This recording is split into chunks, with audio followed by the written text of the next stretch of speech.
Welcome, pilots! This video is part of my guide detailing every high-security combat site. In most of these videos, you'll see me flying an assault frigate called the Ishkur.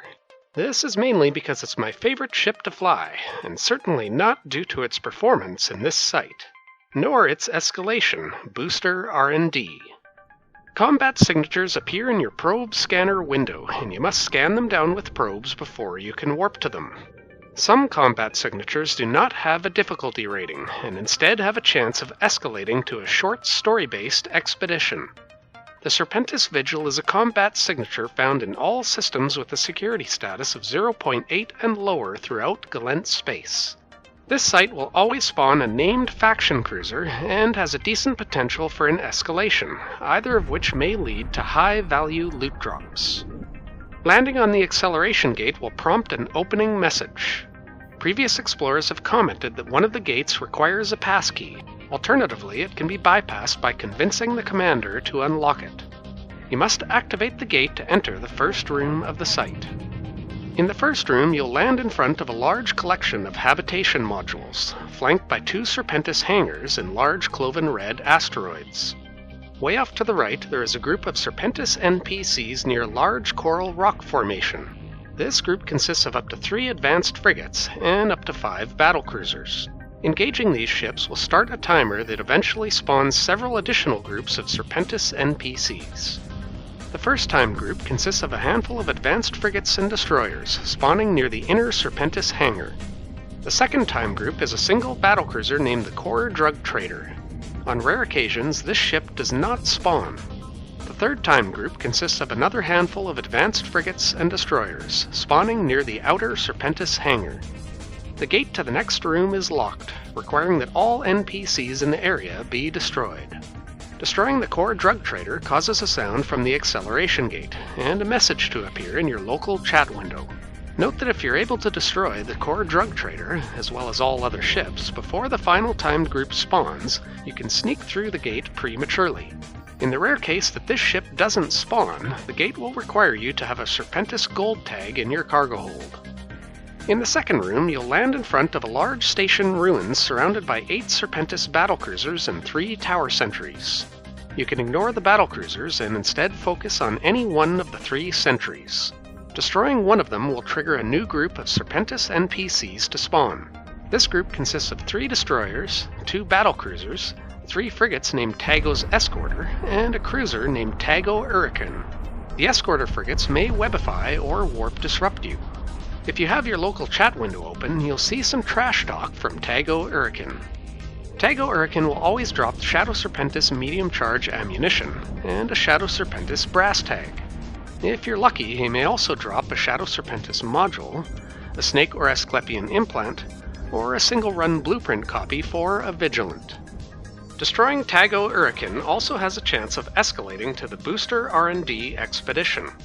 Going through the items found in the Serpentis outpost, you notice some unused boosters still in their original packs complete with documentation, and bear the seal of the Serpentis Corporation. The documentation notes further that these boosters as field test material and not for common consumption. And at the bottom there is ordering info stating item number and the maker's electronic address. Feeling it is worth a shot, you set your communication instruments to emulate those of the Serpentis facility you just laid to waste. Feed in the booster factory addy and hit send. And lo and behold, you get an instant reply. A sleepy-sounding female voice says, SC Medical Research 504. Good day. How may I help you? Oh, it is Vigil 15? I have a message for you from the supply office. They say you are late. Get to G5, pick up the materials, and get here as soon as possible. She adds information on the location and tells you to talk to Nadir, also at G5 if there is anything.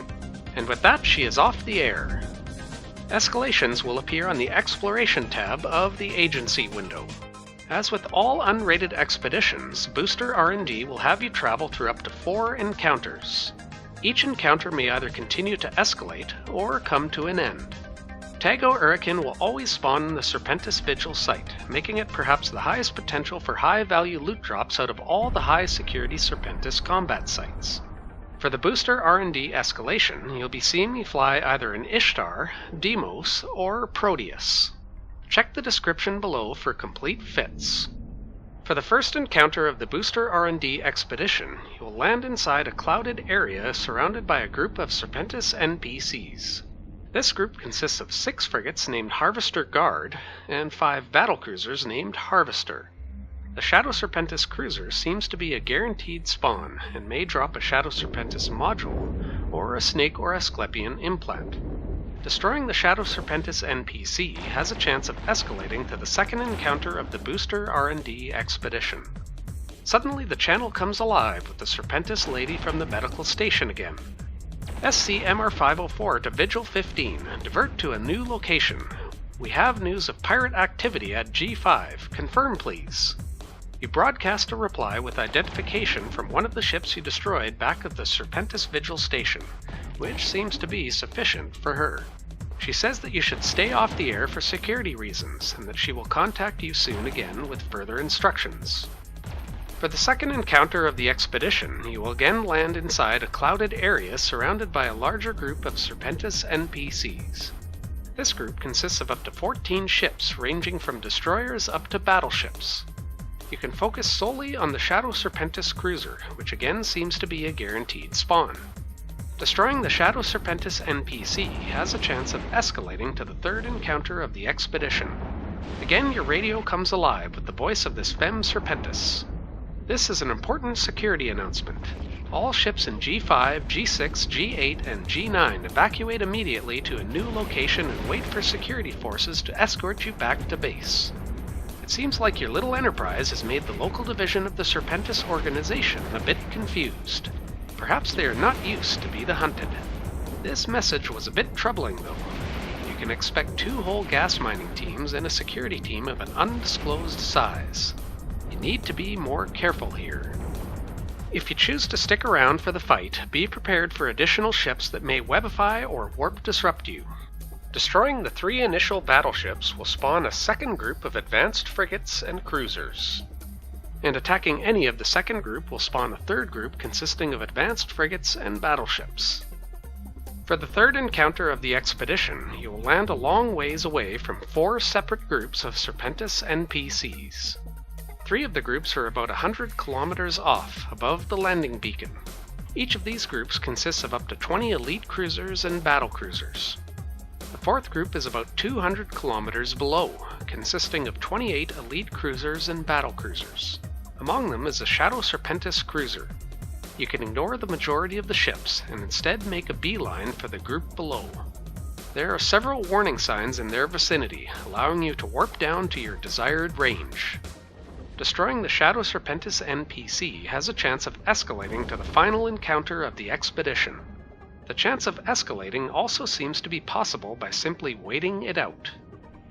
You follow the coming and going of the Serpentis, who are seemingly unaware there is an enemy amongst them.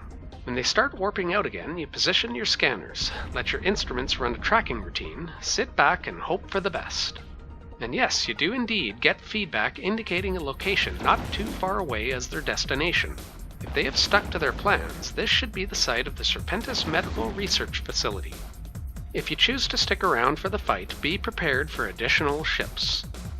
For the final encounter of the Booster R&D expedition, you'll see me flying a railgun-fit Deimos. While this encounter is not actually that difficult, you'll have to deal an extremely high total amount of damage to a structure to complete it. You will land near a Serpentis stronghold, surrounded by a collection of 10 light missile batteries. Attacking the stronghold will spawn a group of up to 8 frigates and advanced frigates. Once the stronghold is down to half its shields, a group of up to 8 advanced cruisers and battlecruisers will spawn. Taking the stronghold down to half its armor will spawn a group of up to 8 destroyers and cruisers. Once you've chewed through to its structure, a lone battlecruiser named the Serpentis Drug Escort will spawn. Destroying the Serpentis NPC will prompt the closing message of the Escalation. Drugs and money, it seems to be all the Serpentis are about. At least they don't hesitate giving their lives for it. The Serpentis Drug Escort may drop 1 or more Coreli A-Type deadspace modules. While it's not necessary, continuing to take the stronghold down to half its structure will spawn a group of up to 8 frigates and battlecruisers. You'll have to decide for yourself whether it's worth risking travel through low security space to run the final encounter. While other pilots will need combat probes to find you, you won't be behind an acceleration gate. Unless you happen to be alone in the system, you'll want to keep a sharp eye on your directional scanner while you run the site. A ship like the Escort, fit with railguns, is capable of running the Serpentis Vigil in about 13 to 14 minutes, when ignoring the ships that are unnecessary to complete the site. You'll be much better off using heavy assault cruisers like the Deimos, or pirate faction cruisers like the Gila, for both the Serpentis Vigil and the Booster R&D expedition. Or if you have the skills for it, an appropriately fit strategic cruiser is likely the best ship overall. A Proteus, for example, will cut your time in the Serpentis Vigil down to about 6 to 7 minutes.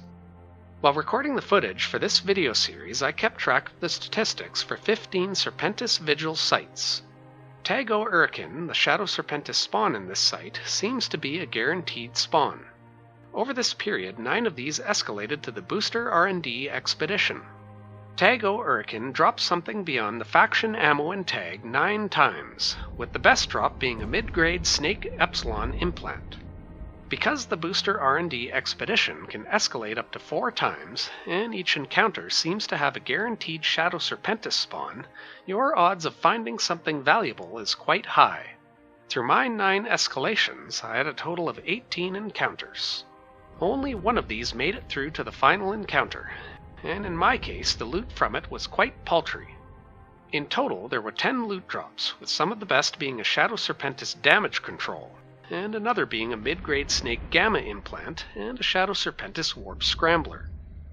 Stay tuned to Riley Entertainment for more EVE Online combat site guides. In high-security Gallente space, you can also probe down other unrated sites like the Serpentis Hideout, Serpentis Lookout, or Serpentis Watch. Each of these has a similar chance of escalating to 4 stages of encounters, respectively called Mind Flood, Angel Kickbacks, and Jet Set Hooligans. Some of my past work includes a complete Gallente Cosmos guide and a blind playthrough of the Gallente Epic Arc in an Escort. I also have an interest in amateur game development. Look for the Snake Game Dev series on my channel, which led to the release of my first 2D game over on itch.io called Garden of Eating.